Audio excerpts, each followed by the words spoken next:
Halo semuanya, kembali lagi bersama saya Yuda dalam pembelajaran fisika. Nah, pada kesempatan kali ini kita akan membahas salah satu materi yang ada di kelas 10, yaitu tentang materi tumbukan.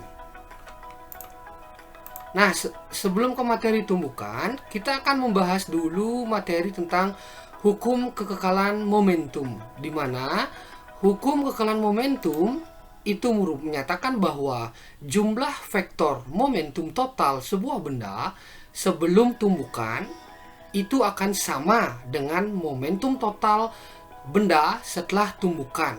Nah, dari definisi itu artinya mengandung arti bahwa jika tidak ada gaya luar yang bekerja pada benda, maka jumlah momentum total benda sebelum tumbukan dan setelah tumbukan adalah sama.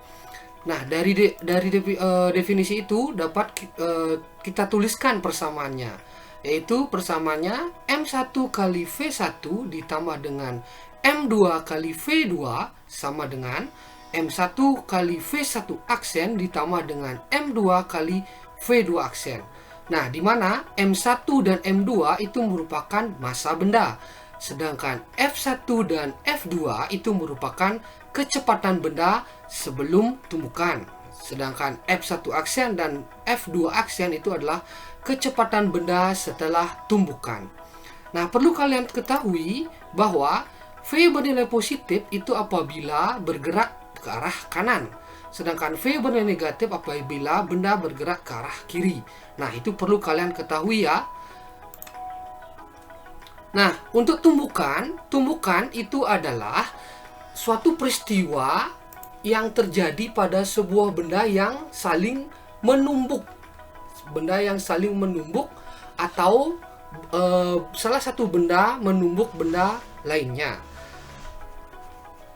Dalam fisika, tumbukan itu ada 3. Yang pertama adalah tumbukan lenting sempurna, yang kedua adalah tumbukan lenting sebagian, terus yang ketiga adalah tumbukan tidak lenting sama sekali.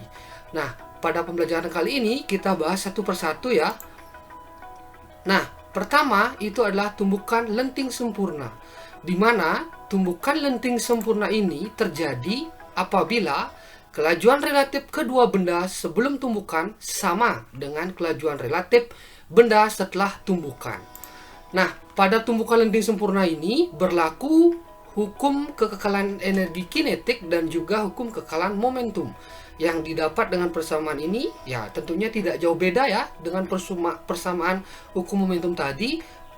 Ini adalah persamaan sebelum terjadinya tumbukan, ini adalah persamaan setelah terjadinya tumbukan.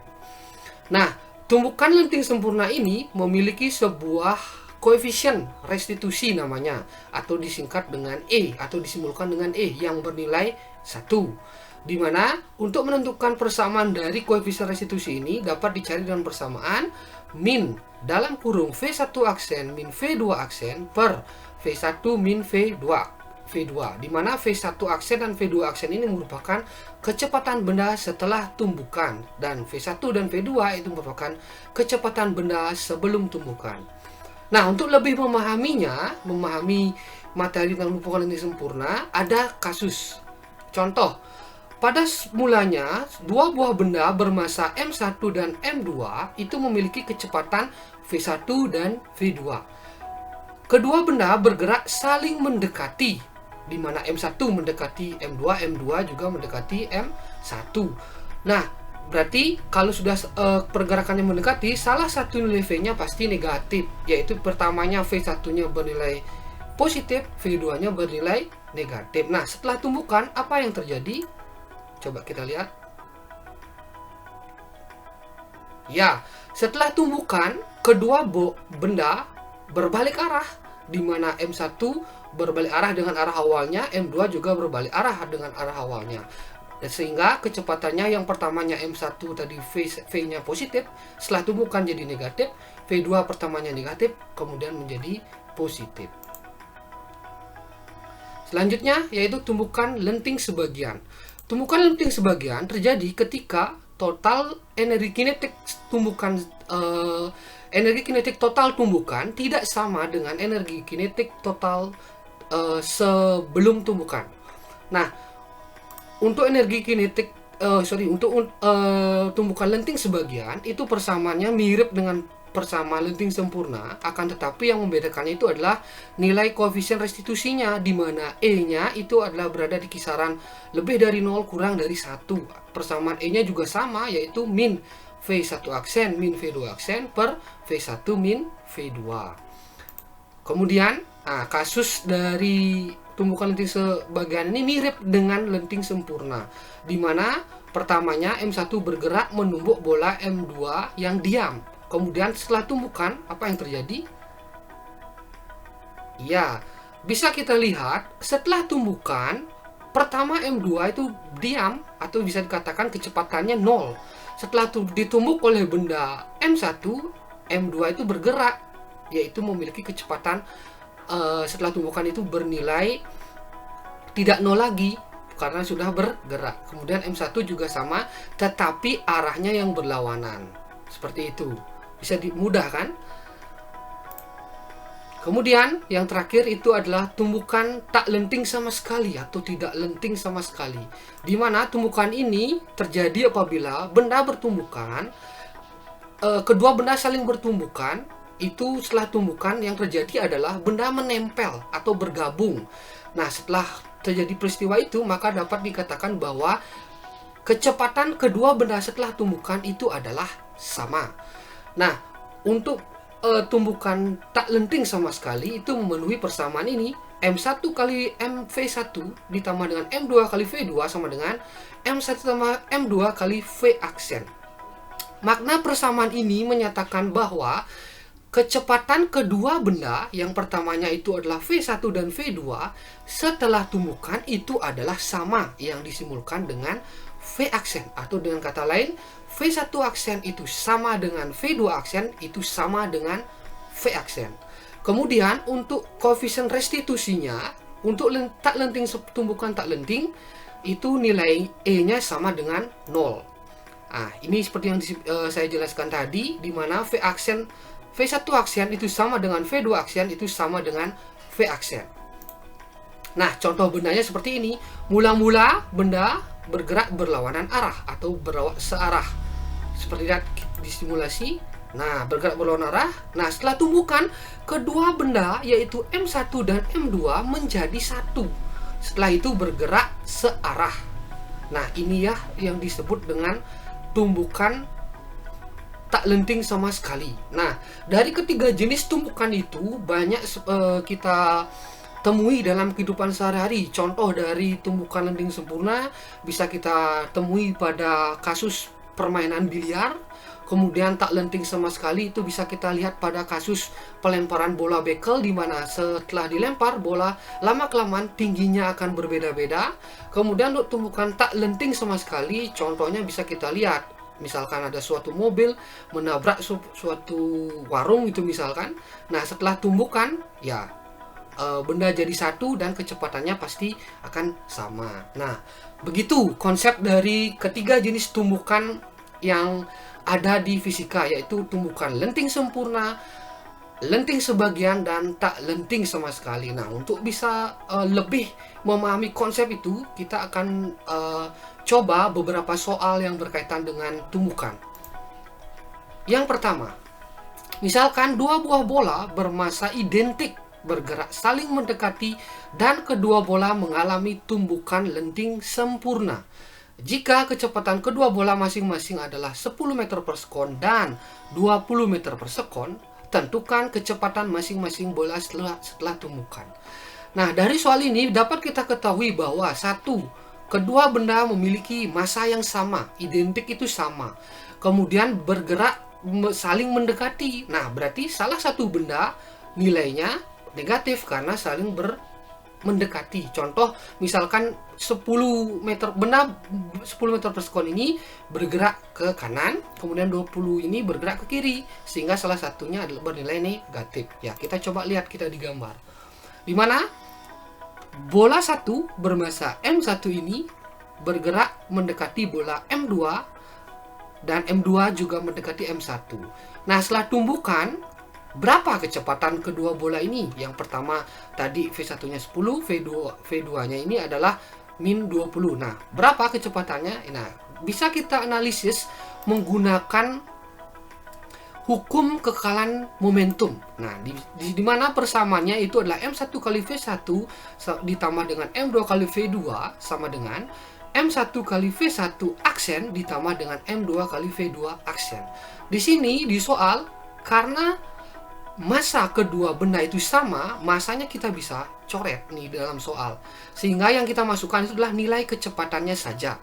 Dimana pada benda satu, karena bergerak ke kanan seperti yang kita jelaskan tadi di depan, berarti V1-nya itu bernilai positif. Sedangkan untuk benda 2 karena bergerak ke kiri, berarti nilai V2-nya adalah minus 20 meter per sekon. Kita masukkan, nah, sehingga akan mendapat suatu persamaan, yaitu min 10 sama dengan V1 aksen ditambah dengan V2 aksen. Nah, dari persamaan hukum kekekalan momentum kita dapat persamaan 1. Nah, langkah berikutnya yaitu menentukan persamaan dari koefisien restitusinya. Di mana pada kasus ini soal yaitu terjadi tumbukan lenting sempurna. Hal itu bermakna bahwa nilai koefisien restitusinya itu adalah bernilai 1. Untuk persamaannya yaitu min dalam kurung V1 aksen min V2 aksen dibagi dengan V1 min V2. Kita ganti nilai E nya jadi 1, V1 dan V2 nya kita masukkan sehingga mendapatkan persamaan 2, yaitu 30 min V1 aksen ditambah dengan V2 aksen. Nah, langkah berikutnya dari kedua persamaan tadi kita eliminasi, yaitu dari persamaan ini tadi kita dapat dari persamaan hukum kekekalan momentum, yang ini kita dapatkan dari persamaan koefisien restitusinya. Kita substitusi, maksud saya eliminasi. Eliminasi itu adalah menghilangkan salah satu variabel. Yang kita hilangkan sekarang itu adalah variabel V2 aksennya. Boleh juga V1 aksen, tapi lama ini kita hilangkan V2 aksennya ya. Nah, setelah dihilangkan didapat sama lagi, yaitu 2V1 aksen sama dengan minus 40. Sehingga V1 aksen kita dapatkan nilainya minus 20 meter per sekon. Nah, kita sudah dapatkan nilai V1 aksennya bertanda minus, yang berarti kecepatan benda V1 setelah tumbukan itu mengarah ke kiri atau bergerak ke kiri. Nah, kemudian untuk menentukan V2 aksen, kita bisa gunakan nilai dari V1 aksen ini, kita masukkan atau kita substitusikan ke persamaan 1 atau ke persamaan 2, sehingga menjadi seperti ini. Nah, nilai V1 aksen yang kita dapat minus 20 kita masukkan ke sini, sehingga kita dapatkan nilai V2 aksennya itu adalah 10 meter per sekon, di mana makna ini mengandung bahwa V2 aksen nilainya positif, berarti V2 aksen itu bergerak ke arah kanan. Sehingga dari permasalahan ini didapat hasil bahwa kecepatan masing-masing bola, yaitu V1 aksennya sebesar 20 meter per sekon bergerak ke kiri, sedangkan V2 aksennya itu 10 meter per sekon bergerak ke kanan. Nah, bagaimana? Mudah bukan? Jadi jika kalian sudah mengetahui konsep, menguasai konsep dengan baik, tentunya untuk mengerjakan permasalahan fisika tidak menjadi masalah. Ya, oke, kita lanjut ke permasalahan yang kedua. Nah, permasalahan yang kedua yaitu berkaitan dengan tumbukan tak lenting sama sekali, di mana dua buah bola, yaitu bola merah bermassa 1 kg bergerak ke kanan dengan kelajuan 20 meter per sekon. Nah, ini sudah kita tahu maknanya ya. Bergerak ke kanan berarti nilai kecepatannya itu bernilai positif. Sedangkan menumbuk bola hijau bermassa 3 kg yang diam. Makna diam berarti benda tidak memiliki kecepatan atau V-nya sama dengan 0. Sehingga sekarang tentukan kecepatan masing-masing bola setelah tumbukan jika terjadi tumbukan tak lenting sama sekali.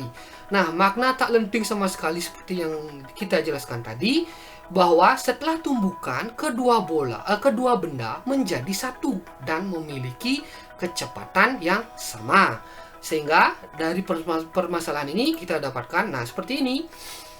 Benda 1 M1 bergerak menumbuk bola 2 M2 bermassa M2 yang diam atau V-nya 0. Kemudian setelah bertumbukan kedua benda menjadi satu dan bergerak searah atau sama kecepatannya. Nah, itu berarti yang ditanya itu adalah V aksennya, di mana kedua bola ini setelah tumbukan memiliki kecepatan yang sama, yaitu V1 aksen itu akan sama dengan V2 aksennya, itu juga sama dengan nilai V aksennya. Nah, bagaimana cara menentukannya? Ya, kita gunakan persamaan dari hukum kekekalan momentum untuk tumbukan yang tak lenting sama sekali. Nah, dari persamaannya kita dapatkan M1 kali V1 ditambah dengan M2 kali V2 sama dengan M1 tambah M2 dikali dengan V aksen. Seperti yang kita ketahui tadi, nilai V1 dan V2 nya kita sudah dapatkan. M-nya itu sudah kita ada di soal, kita masukkan sehingga didapat persamaan 20 ditambah dengan 0 sama dengan dalam kurung 1 ditambah dengan 3 dikali V aksen. Sehingga diperoleh hasil 20 sama dengan 4 V aksen, sehingga V aksennya sama dengan 5 meter per sekon. Nah, hasil ini menunjukkan bahwa kecepatan benda 1 atau bola 1 dan kecepatan benda 2 setelah tumbukan adalah sama, yaitu bernilai 5 meter per sekon. Nah, bagaimana? Mudah bukan? Nah, pelajaran fisika itu tidak sulit asalkan kalian mau memahami konsep dengan baik, mau belajar dengan tekun, pasti akan memudahkan kalian dalam menjawab permasalahan-permasalahan di fisika tentunya. Nah, baik untuk kali ini pembelajaran kita hari ini sampai di sini. Jadi kita akan mempelajari banyak lagi media-media pembelajaran berikutnya. Jadi saya akan terus memberikan informasi terkait media pembelajaran interaktif fisika tentunya, baik itu dari kelas SMA, SMP, itu mencangkup semuanya. Nah, jadi untuk kali ini sekian video pembelajarannya. Sampai jumpa di video pembelajaran berikutnya. Sampai jumpa.